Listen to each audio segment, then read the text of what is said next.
Bank నుండి 160 రూపాయలు మీకు లోన్ అనేది ఇవ్వడం జరుగుతుంది. సో ఆ 160 రూపాయలు ఇక్కడ వచ్చి క్యాష్ కలెక్ట్ చేసుకోవాలి.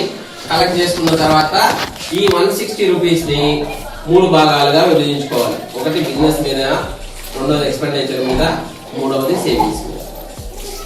సో శనివారం రోజు ఈ మూడింటిలో ఏదైతే ఎక్స్పెండిచర్ మీద పెట్టించారో దాన్ని ఇక్కడ ఖర్చు పెట్టింది. ఆ తర్వాత సండే కామన్ గా రెస్ట్. సో మండే, ఫ్రైడే రోజు ప్లాన్ చేసుకున్న బిజినెస్ ఏమైతే ఉందో దానికి సంబంధించిన వస్తువుని ఆర్డర్ నుంచి కొనుక్కోవాలి. కొనిన తర్వాత మంగళవారం తయారు చేయాలి, బుధవారం రోజు అమ్ముకోవాలి. సో థర్స్డే రోజు మళ్ళీ డబ్బులు కలెక్ట్ చేసుకోవాలి. సో ఇది ప్రాసెస్. అయితే రా మెటీరియల్ కాస్ట్, ఇప్పుడు నేను మీకు ఇచ్చినాను కదా పేపర్, దాని కాస్ట్ ఒక్క పేపర్ కాస్ట్ 40 రూపాయలు. నువ్వు ఇక్కడ కొనాలి ఒకటి అంటే 40 రూపాయలు నాకు చెల్లించాలి.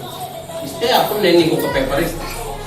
అదే పేపర్ నువ్వు తయారు చేసి మళ్ళీ నాకే అమ్మితే 80 రూపాయలు మళ్ళీ నీకు క్యాష్ ఇస్తాను.